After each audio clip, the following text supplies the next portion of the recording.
This is Real Women Celebrating Women in Film. I'm your host, Brenda Daly. Today we'll be talking to a fantastic actress. Her name is Heather Fraley. She has been ready to do a film, her first SAG feature. Go, Heather. And it's called The Carver Cove. And she's working with her manager and film collaborator, Preston Walden, on this film. And we're super excited to have her here. Hello, Heather. How are you?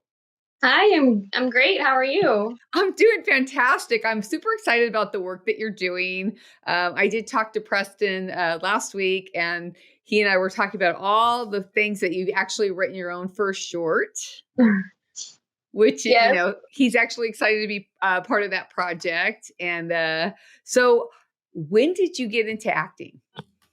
January of this year. So this is the very first year. So you haven't been acting, like you never did it in high school or? No, I did modeling from 12 until 26, and then I stopped doing all of that. I'm a single mom. Last summer I got back into modeling to help with bills over the summer, and then I kind of got thrown into this adventure, and it's been an adventure. Right. So because you're a brand new actress, I've been acting for eons, but we won't talk about that. But so are you like taking training? Like, how are you I'm not. starting your journey? I practice a lot by myself, and I practice a lot by when I started out doing background acting. I would absorb everything. I would watch everything around me. I would pick things up.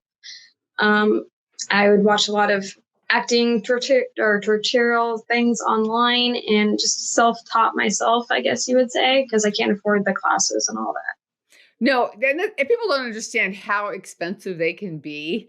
I think acting has definitely, the beautiful thing about acting classes now is that you can do a lot online, but sometimes if you're not one-on-one, even when you do it online, you kind of lose a little bit of the edge because you're not in that moment with that other actor, which kind of hurts a little bit. But so are you excited about your actress journey? Because I feel like, you're just getting started. You've got a SAG feature film.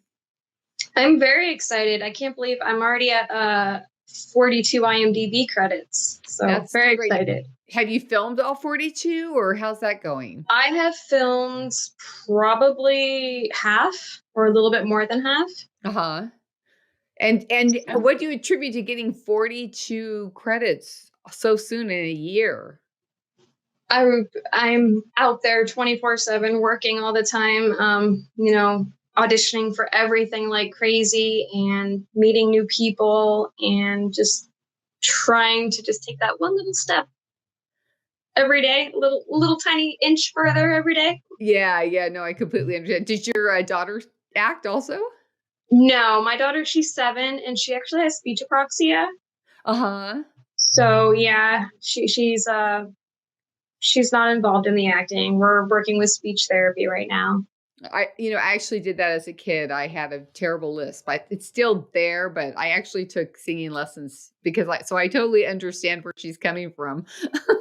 There's you sound great. Well, thank you. But yeah, it's nice that you catch it so early. Right. Yeah. Because, life is tough. Yes, it is. It's definitely tough. So I wanted to ask you, I know that you're in your first year of acting.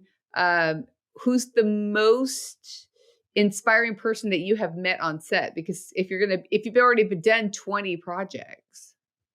There's quite a few. Actually, it's hard to pinpoint it to one. Preston would be one of them for sure, at the top. Jonathan Motes, I don't even know if I said his last name right. I just call him Jonathan. But he's an actor and he's a really close friend of mine. And he's just full of support and kindness and guidance. And he was helping me when I would send him audition clips and he'd be like, yes or no. And now he's actually, he's sending them to me now, asking me my opinion on yes or no. So he's another one. And every person I've met so far has just been really amazing. And I'm trying to be a sponge and take everything in and learn as much as possible. So everybody's inspired me. I've taken something from every person I've worked with. Yeah, I think if you're a good observer, you can be a good actor. Thank you. I'm trying to be. Yeah. Well, I think too, it doesn't matter when you start, it's the fact that you start. And then I Yes, think as long as you have a open heart and a good attitude, it's always a learn as you go. Even if you take classes, everything you do is a learn as you go. And so there's absolutely. always the beginning part, and likability in the industry is huge. You seem to Yeah. have that mastered. So, if you were to talk to yourself a year ago, what would you say to yourself about acting, Heather? Oh my goodness. I would never see this happening. No, no. So, what actually Oh, inspired you to be an actor? um, like I said, I started modeling back up last summer after retiring that for quite a while, and I got thrown into a couple of things, and then, oh, do you want to come um, on set to do background? And I'm like, okay. So I did that, and I loved it. Mhm. And then met some people, and then they kind of pushed me towards other projects, and it just kept going and going. And then I fell in love with acting. I was like, I can be this complete different character. I can create all these, you take a piece of paper and something that somebody wrote and the idea of what they want it to be, but then you also add a piece of what you come up with, because you're developing them into a person. And I fell in love with everything behind it, and getting to be all these different people is awesome. Yeah, because I think each and every person that you play is a little bit part of yourself. Yes, yes. I think that that's super important. So, I'm just trying to think of what would be a good question to ask you. Is there something about the Carver Code that you love so much? Um, well, I was very nervous about that one. I didn't think I was going to get a role at all in there, and I Mhm. actually ended up getting a supporting role. I'm going to be a detective, Ida. So I'm everything about it excites me. The script is amazing, Mhm. really good script. Lots of twists and great story, and I didn't think I was going to get a role in that. So I'm really excited. What was the process of getting that role? Um, Well, I did a video audition. Mm. He did help, he holds in-person ones as well, but unfortunately I was out of, town, and my phone wasn't working very well, so I did a video one, and we kind of went back and forth. It was a little crazy. My submission didn't go through. We had technical difficulties. Uh-huh. And so he's like, so are you going to send that audition? And then I was like, I already did like a week ago. And he's like, no. And I'm like, oh my gosh, my phone. So I had to try to redo it. And it was a process. And I was like, I blew it. I blew it. He thinks that, who knows what he thinks. But he didn't give up on me. And I don't know why, but he didn't. And he finally got my video, and I got a role. Yeah, I think too, there are no absolutes in casting because Right. you don't know what you want until it's right in front of you. Yeah, You know what I mean? I think sometimes if you had the quality that he was looking for, that he would be willing to work with you, which, speaks volumes for him as a filmmaker, because that really it matters because, yeah, when people are in your corner, especially, all of us starting, even when we've been doing it for a long time, you always want those people in your corner. And I think definitely. that's very important. Apparently you have whatever it is that they're looking for, because that's not always the case, you No, know, no, yeah, and a lot definitely. of, and I know a lot of people that started, much later, and they just took off like wildfire, where some people, they started when they were a kid and they nothing. So Right. but sometimes it could be just that quality, or you fit whatever they think that's there, and they feel like you're receptive enough to be coached in a certain way to make it work. Well, see, I'm a survivor of domestic abuse and rape, and I actually have a lot of scars like on my arms and back. Ooh. So I'm kind of, shy and timid, but then when I get, a side or a script or a role, I get to be this complete other person with just bringing it to life, and 100%. It brings me out of my shell, and it's kind of insane how you see me kind of like this, and then you just see me turn into this complete other character. And that's what I love so much about it, is getting to those moments. Yeah, I think there's something about when that red light turns on. Yeah. Either you do great or you freeze up. It just depends. It depends Yeah. on how, and then of course if you're directable, because there's some people that their acting skills are so they might be great actors, but they're just so hard to direct. Right. No, you have to, That's yeah, the you direct. have to take in that advice and follow the direction. Absolutely. Yeah, you definitely open and understand that, everybody's learning and everybody's growing. So yeah. So let me ask you, what was a project that you've already done that you would like it, that can anybody see? Can they see you on any kind of projects that are already out there? Everything I have done is going to be coming out either next year or in October. The newest one, the first one is going to be Harlow's Haunt, where I play Karina. I play one of the main characters as an 1800s witch. That's coming out in October, so I don't have much to show yet. That will be my first, and that was it was an interesting one because I actually they recasted. And the gentleman that messaged me, he sent me the script and told me just a little bit about how he wanted her to be. And I sent my audition clip back 10 minutes later, and he said that I nailed it completely. And so we've already done that. And that's coming out October 2022. And then I'll have something to show the world. Is that a feature or a short? That's a feature. Oh, okay. Awesome. And you don't know what he plans on doing with that movie? He's probably going to enter it into some, film festivals and stuff. I can't speak on his behalf. I know he does have a lot of plans. Uh-huh. But that'll be my first available. So how is it playing a witch? It was awesome. I got to work with John Dugan from Texas Chainsaw Massacre. Oh, fun. Yeah, it was the parts where I play, it was me, him, and two others, because it's kind of like the opening area of it. And it was an amazing experience because John, he's so amazing and funny, and I was nervous, but he was so welcoming. And then I actually scared him in it. So that's pretty good. cool. Yeah. Being my crazy, evil, very mean witch, I actually made him jump and scream in real life. Right. So that's a horror, obviously? Correct. Okay. And what's your favorite genre of film for you to actually watch? Action. I love action. Uh-huh. Yes. I've been doing a Krav Maga self-defense for 7 years. Oh, okay.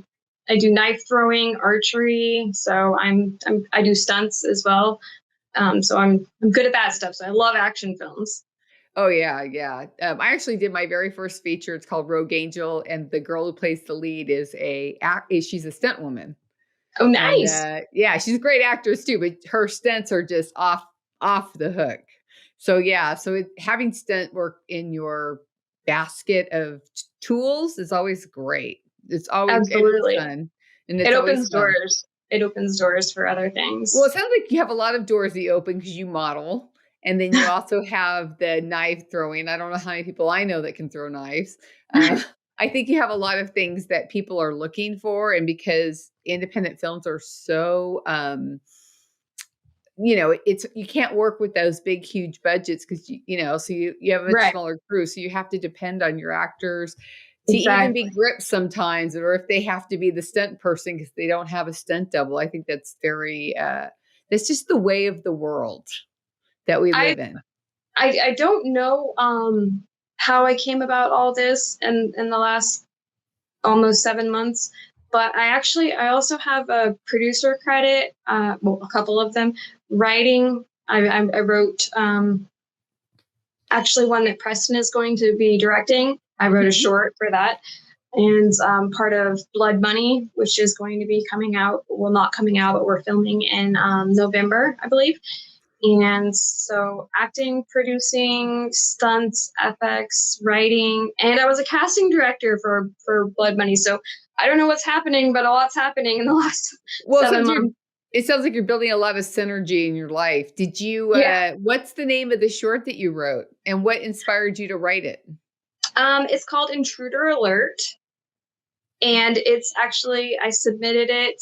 It was a script to be submitted for the OIF Jolt Challenge here in Florida. We find out on July 1st who's selected to do that. And if it's not selected, you know, you can still film it on your own as a short. Obviously. And Preston still wanted to do that. So did the other people that I spoke to about acting. So we're still going to do it. Hopefully we cross our fingers it gets accepted, but it's called Intruder Alert. And it's a short? Yes. And is it something that you would ever do as a feature? It could be, but it's probably because, see, for the Jolt Challenge, you were only allowed 9 minutes. That's with, you know, introductions and the credits and everything. And there was a lot of restrictions on, you know, it had to be PG-13, but it had to be a horror category or thriller category. Right. And, you know, there's just a lot of restrictions. So if I could, if it doesn't, you know, work out for them selecting my scripts, and if I do it as a short, then I could completely, after doing it as a short, turn it around and make it a lot more intense and more scenes that I would like to add that I would not be able to, you know. So yes, I could make it a feature eventually because it's got a pretty cool concept to it. So what is the thing that you like doing most? Because it sounds like you're doing all kinds of different things. Acting is my favorite out of it. I especially love the odd characters, the kind of villain or anti-villain or the evil characters. For some reason, I'm good at those. I don't know why. But pent-up frustration from your past, I think. I guess, but they're just so fun to bring to life, and you can do almost anything with them. So I have a really good time with those characters. So what is your ideal character? Like, if you were to cast yourself in a movie, what would that movie be? She would be, actually, Preston is writing her. And what is it like? It's I don't know. It's got a bad word in it. Can I say it? I don't in care. The title. It's the title. Okay. The title is called "The Bitch Won't Die." And it's basically a woman that kicks butt, doesn't care about anything, enjoys just killing and being powerful and trying to get even with people that did bad things to her. So that he's perfectly writing the character that I would want to be. So I get to do it. That's super fun. So are you enjoying the journey? I am. It's a crazy one. It's a lot of driving around Florida. It's a lot of audition videos. It's a lot, but when I'm on set and I get to do it, it's all worth it. Yeah, I think people don't understand that this is, at the end of the day, it's a business, and that, you know, everybody wants to be on screen, everybody wants to be in front of the camera, but at the end of the day, people are going to need to make money doing it. And at first to get started, of course, you have to do a lot of preliminary work that for free. We've all done it. But I think as you get better and you start perfecting your art a little bit more and a little bit more and a little bit more. But if you do that short film, you should definitely start entering it in women's film festivals, because if you wrote it and you're producing it, then you would qualify for a lot of those things. I didn't know that. So thank you. What if it gets accepted to that challenge as well? Can I still submit it to others later? Do you know? Or it depends on the rules of the challenge. So you would have to ask them. So, but if it doesn't get accepted, you can do whatever you want with it, really. Awesome. Thank you. See, still learning. Yeah, exactly. And I think, you know, when you first start out, there's a lot to learn. I'm sure Preston knows all the ins and outs, but it's always good to empower yourself to know it yourself, because regardless of, I know he's your manager and everything, but nobody knows what the world, you always need to set yourself up to set yourself up. Exactly. You know, and it sounds like you're in it for the long haul, which is great. I am. Yeah. I'm hoping. Yeah. So is there any woman in film or television that really inspired you to be an actor? Well, I love Audrey Hepburn. And I love this story, the Audrey Hepburn story, which is kind of how she came about doing things with her life. She was just kind of thrown into things too, so I can relate to that. And, you know, she started out not as good as she ended up being. And she progressed so quickly, and she's just beautiful and amazing and humble. And she's somebody I look up to, or somebody I've always, whenever I get stuck with a character or whatnot, I always go to one of her films and I just watch it and I'm like, there we go. Let's go, Audrey. Yeah, I think, you know, she grew up in film, and I don't think there was, well, she grew up in a time though that the studio paid for the acting classes and Right. the designing and all of that. So she was a studio actress. So, you know, they grabbed her up just by the way she looked. And then she was so learned young, a lot, and she had to learn from the School of Hard Knocks along the way. But she did, because she was in the other, she was in, you know, in her different country, and she had to deal with the war and all of that. She was trying to be a ballerina. That didn't work out. They kind of told her, you know, you lost too much time during the war. You can't do that. And then somebody came across her and wanted her to do theater work and brought her to New York. And then everything kind of went from there. And then, you know, so then they picked her up because she was, her personality, how beautiful and how young she was. And like you said, she got, you know, well, she was smart. Brought up and, yeah. She was super, super smart. I mean, if you look at the women that are they're making television and films right now. I don't know what her name is, and it's killing me, but the lady who actually produced The Handmaid's Tale. Okay. You know, she's not perfectly symmetrical looking. She's not, but she's a phenomenal actress, and she knows the business, and she self-produced a series and made herself the lead, and she just killed it. I don't know if you've seen it, but I think it's incredible work all the way around. It's incredible. Absolutely. Work. So, and I feel like in this time of the digital age, and that cameras are getting cheaper and smaller, that there is no reason why you can't be making films. There's no reason why you can't create your own content. There's no reason why you can't write. You know, people always say, well, writing was such a specific job, but I think you learn it. You can learn things as you go. You Absolutely. know, if you have a story to tell. Yes. You know, and we all do. We all have something to talk about. We do. Everybody. Yeah. Is there anything you would like to tell anybody about you that you feel is important? Oh, sorry, a bird almost flew in here. Okay. That basically, it's never too late. I'm almost 36, and I got thrown into this, didn't even know I was going to like it, fell in love with it, and definitely felt like I was too old to start the game. But you're not. You can start at any point, and just don't give up.